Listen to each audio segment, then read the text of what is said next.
رسول پاک صلی اللہ علیہ وسلم احساس والے نبی ہیں، اور احساس حضور نے امت کا کیا، احساس والی زندگی گزاری، ہر لمحہ محبوب پریشان رہے۔ نبی پاک صلی اللہ تعالی علیہ وسلم کی حدیث اور روایت کرتے ہیں حضرت سلمان فارسی رضی اللہ تعالیٰ عنہ، اور ساتھ ہیں سیدنا بلال حبشی رضی اللہ تعالیٰ عنہ۔ فرماتے ہیں ہم نہ گھر سے نکلے، حضور نے فرمایا ذرا جلدی چلو، ایک ضروری کام ہے۔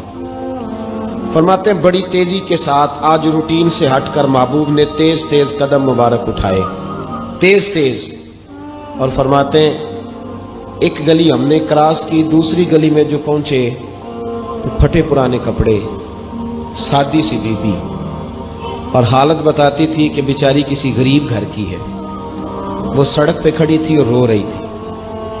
میرے کریم رسول نے فرمایا بلال اسے پوچھو کیا مسئلہ ہے، کیوں روتی ہے؟ تو حضرت سلمان عرض کرتے ہیں میں نے کہا حضور میں پوچھ لیتا ہوں، آپ جائیے، کام بڑا ضروری ہے جو نکلیں، میں معلومات کرتا ہوں۔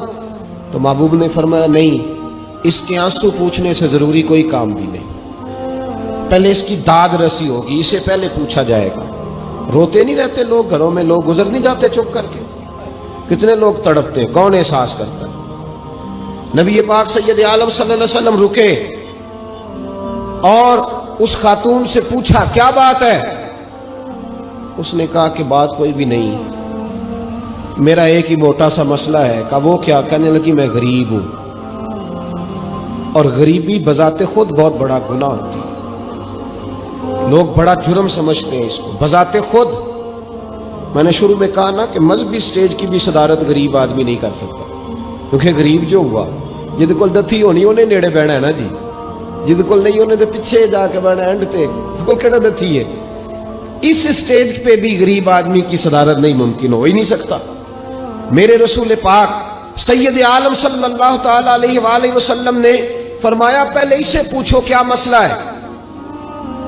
وہ کہنے لگی میں غریب ہوں، بوڑھی ہو گئی ہوں، ساری زندگی غلامی میں گزاری ہے، تیل لینے آئی تھی 5 دینار کا، بوتل میں تیل بھروایا ہے، اور اب بوڑھی ہوں نا تو کمر درد کرتی ہے، پیر پیچھے موڑا ہے تو میں گری ہوں، تیل زمین پی گئی ہے، اب زمین تو واپس نہیں کرتی، لیکن واپس جاؤں گی تو ایک یہودی عورت کی ملازمہ ہوں، وہ درے سے مارے گی، کھال ادھیڑ دے گی، میں بڑی پریشان ہوں، اب نہیں مار کھائی جاتی، ہڈیاں بوڑھی ہیں، قربان جاؤں۔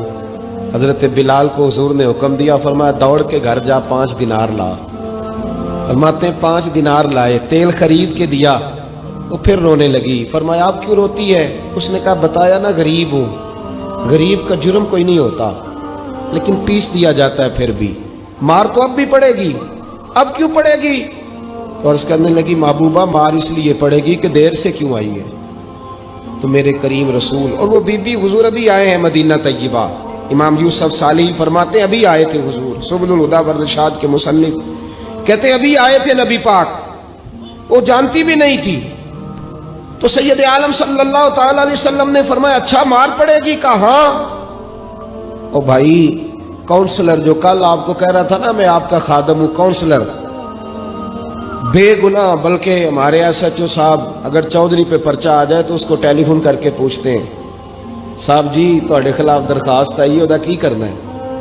تو غریب آدمی بیچارہ، اس کی غلطی یہ تھی کہ وہ غریب تھا تو اس نے ریڑھی لگا لی چوک میں، اس کو دبوچ کے لے گئے، تینوں پتہ نہیں ایتھے نہیں کھلوئی دا، تو اس کے پاس کل انویسٹمنٹ ہی 5000 تھی، سارا لے گئے۔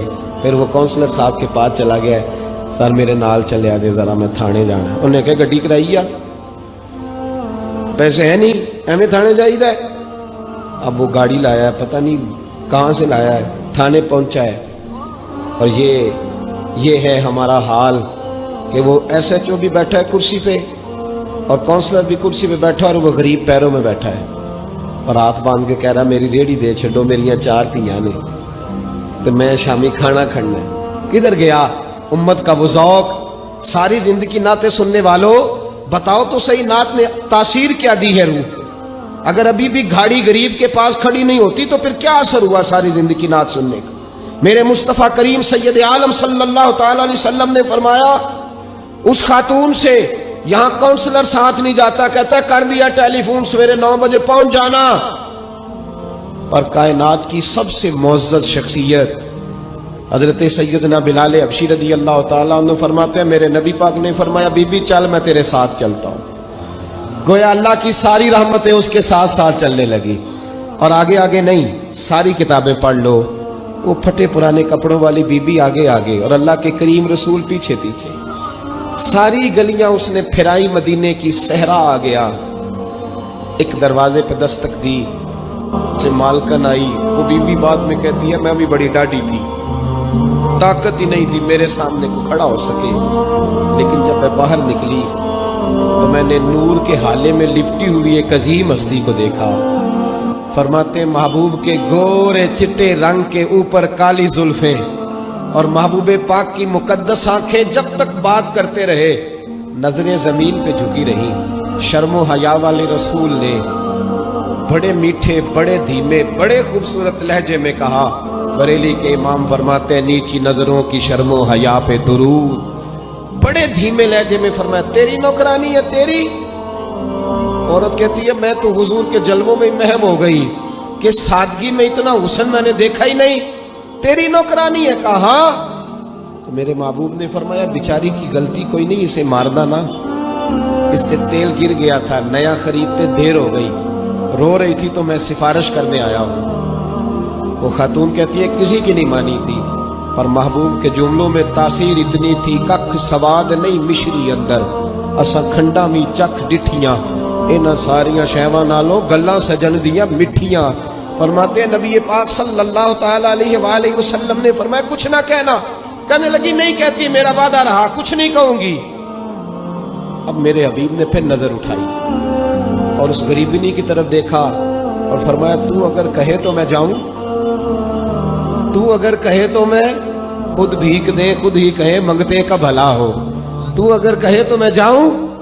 اس نے خراج پیش کیا تو چند آنسو گرائے. کہنے لگی محبوبہ جیسے بندہ نوازی. حضور نے رخ پھیرا.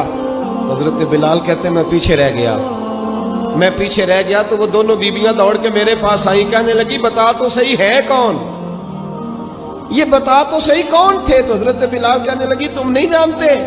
جناب بلال فرمانے لگے یہی تو ہیں جنہیں اللہ نے سچا رسول بنا کے بھیجا ہے. بیبیاں دوڑ کے آئی. کہنے لگی محبوبہ دروازے تک آئے ہو تو خالی تو نہ لوٹاؤ، مہربانی فرماؤ ہمیں بھی کلمہ پڑھا دو. بھائی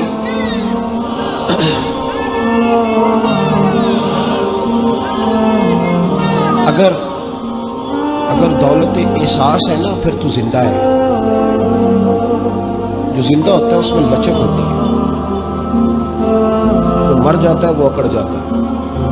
اگر زندگی ہے تو پھر احساس ہونا چاہیے. اگر تیرے اندر زندگی ہے تو پھر احساس ہے، اور اگر تیرے اندر احساس نہیں رہا نا تو پھر زندگی زندہ دلی کا نام.